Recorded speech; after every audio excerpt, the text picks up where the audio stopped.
Hi friends, welcome to my channel. This is your MJ Charan. సో ఈరోజు మనం తిరుపతిలో ఉన్న ఒక మిస్టీరియస్ ప్లేస్కి వెళ్ళబోతున్నాం అనమాట. సో ఆ ప్లేస్కి చాలా హిస్టారికల్ స్టోరీ అనేది ఒకటి ఉందన్నమాట. అండ్ ఇక్కడ గోవిందరాజ స్వామి విగ్రహం ఉంటుంది. అది ఇప్పుడుది కాదనమాట, 12వ శతాబ్దం నుంచి ఉన్న విగ్రహం అది.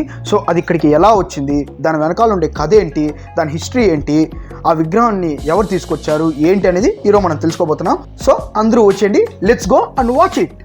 అయితే ఇప్పుడు మనం లొకేషన్కి వచ్చేసాము. దీన్ని మంచినీళ్ళు గుంట అంటాము, ఆ నరసింహ తీర్థం అని కూడా పిలుస్తారనమాట. సో ఇక్కడుండే చెరువు స్పెషాలిటీ ఏంటంటే, ఇది ఏ కాలం వచ్చినా చెరువు అనేది ఎండిపోదన్నమాట, అలానే ఉంటుంది. ఎండాకాలం వచ్చినా కానీ ఈ చెరువు అలానే ఎండిపోకుండా ఉంటుంది. ఈ చెరువులో చాలా చేపలు, తాబేళ్ళు ఇలా చాలా ఉన్నాయన్నమాట. అలాగే ఈ చెరువులో 108 తీర్థాలు వచ్చి కలుస్తాయంటారు. అండ్ మీరు చూడండి, చేప చాలా పెద్దగా ఉంది అక్కడ. సో పెద్ద పెద్ద చేపలు ఉన్నాయి, తాబేళ్ళు ఉన్నాయి. నీళ్ళు కూడా చాలా స్పష్టంగా కనిపిస్తుంది మనకు, స్వచ్ఛంగా ఉన్నాయి నీళ్ళు. ప్రకృతి కూడా ఇక్కడ నేచర్ చాలా బాగుంది. నేనైతే వెళ్ళాను, నాకైతే చాలా బాగా అనిపించింది. సో మీరు కూడా తప్పకుండా వెళ్ళండి. అండ్ అదిగో అక్కడ కనిపిస్తున్నారు చూడండి, ఆయనే గోవిందరాజ స్వామి. దగ్గరికి వెళ్ళి చూద్దాం మనం ఇప్పుడు. అండ్ ఈ గుడి చరిత్ర ఏంటో మనం తెలుసుకుందాం. So let's start it. ఈ విగ్రహాన్ని చిదంబరం నుంచి తీసుకొచ్చారు. అప్పట్లో చిదంబరాన్ని పల్లవులు ఏలేవాళ్ళు అనమాట. పల్లవులు అంటే విష్ణుమూర్తి భక్తులు, వాళ్ళే మనం వైశ్యాస్ అని పిలుస్తాం. అండ్ చోళులు, వీళ్ళు వచ్చి శివభక్తులు అనమాట. అప్పట్లో పల్లవులకి చోళులకి పడేది కాదనమాట. అంటే విష్ణువు గొప్ప, శివుడు గొప్ప అని వాళ్ళు అడుచుకునేవాళ్ళు అనమాట. ఎప్పుడైతే కులోత్తంగ చోళుడు చిదంబరానికి ఎంట్రీ ఇచ్చాడో, అక్కడ విష్ణుమూర్తి ఆలయాలు, వైష్ణవులు వీళ్ళందరినీ తరిమేయాలి, పగలగొట్టాలి అని చెప్పి ఆర్డర్ ఇచ్చాడు. అది విన్న రంగదాసు నంబి శివుడు ఒక్కడే దైవం కాదు, విష్ణుమూర్తి అసలైన దైవం అని చెప్పేవాడు అనమాట. అలా వాళ్ళిద్దరి మధ్యలో వారు జరగగా రంగదాసు నంబిని ఏం చేశాడంటే, అలా అయితే నేను గోవిందరాజ స్వామి దగ్గరికి పంపించేస్తానని చెప్పి గోవిందరాజ స్వామి విగ్రహానికి ఈ రంగదాసు నంబిని కట్టేసి సముద్రంలో విసిరేయమని చెప్తారనమాట. అలా వాళ్ళు సముద్రంలో ఆ రంగదాసు నంబిని గోవిందరాజ స్వామి విగ్రహాన్ని పారేసి వెళ్ళిపోతారు. అప్పట్లో మహమ్మదీయులు దండయాత్ర ఎక్కువ చేసేవాళ్ళు కదా, మన గుళ్ళు ధ్వంసం చేయడాలు, విగ్రహాలు పాల్గొట్టేది. సో ఇలాంటివి చేసేవాళ్ళు కదా. అప్పుడు ఏమైందంటే, జనాలు అది చూసి ఇక్కడ ఉంటే విగ్రహానికి ఏమన్నా అయిపోతుందని చెప్పి ఆ విగ్రహాన్ని రాత్రికి రాత్రి ఎవరికి తెలియకుండా తిరుపతి దాకా తీసుకొస్తారనమాట. సో తిరుపతికి తీసుకొచ్చిన తర్వాత ఇక్కడ అప్పుడు మన తిరుపతిలో రామానుజాచార్యులు తిరుపతిని పరిపాలించేవాళ్ళు అనమాట.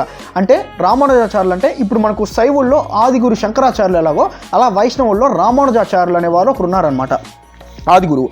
ఆయన ఆ విగ్రహాన్ని చూసి పరిశీలించి, ఈ విగ్రహం దారిలో తెస్తుంటే ఇరిగిపోయింది కదా, సో కాబట్టి ఇరిగిపోయిన విగ్రహం పూజకి అర్చనకి పనికిరాదు కాబట్టి ఇలాంటి విగ్రహమే యాస్టీజ్ సేమ్ టు సేమ్ ఉండేటట్టు సున్నపురాయితో అలాంటి విగ్రహాన్ని తయారు చేయిస్తారనమాట. సో ఇప్పుడు మన తిరుపతిలో గోవిందరాజ స్వామి గుళ్ళో ఉండేది సున్నపు ముద్దతో చేసింది అనమాట.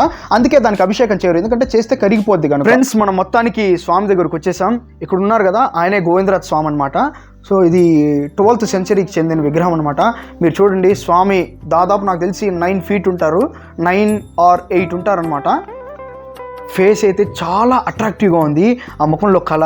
అండ్ వెనకాల చూడండి, ఆ చెట్టు కూడా ఆదిశేషుడు పడగలాగా వచ్చింది స్వామికి వెనకాల, నేచురల్గా ఫామ్ అయిందనమాట. సో ఎవరు అక్కడ వచ్చి పెట్టలేదు, ఇవంతా నేచురల్గా ఫామ్ అయిందనమాట. సో ఇది స్వామి మహిమే అని మనం చెప్పచ్చు. అండ్ సాటర్డే అయితే ఈ చెరువు దగ్గరికి చాలామంది లేడీస్ వచ్చి పారాయణాలు చదవడాలు, అండ్ భక్తులు వచ్చి అభిషేకాలు చేయడాలు ఇవన్నీ జరుగుతుందన్నమాట సాటర్డే.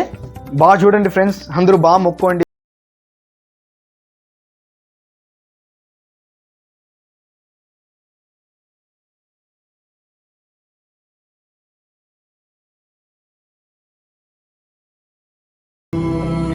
ఫ్రెండ్స్, మీరు బాగా అబ్జర్వ్ చేయండి, స్వామి వెనకాల ఉన్న చెట్టు నేచురల్గా ఫామ్ అయింది, ఆదిశేషుడు పడగలాగా. అండ్ ఇక్కడ ఉన్న వాళ్ళు చెట్టును నరకలేదు, అండ్ దాన్ని ఏం కొట్టలేదు. ఇక్కడే అర్థమవుతుంది మన నేచర్కి ఎంత పెద్ద ఇంపార్టెన్స్ ఇవ్వాలా అని.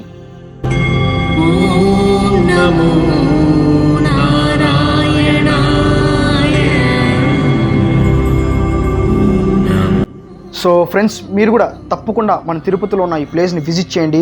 అండ్ ఇలాంటి చరిత్రని మనం పంచాలి, ఇలాంటి నాలెడ్జ్ని మనం షేర్ చేయాలి.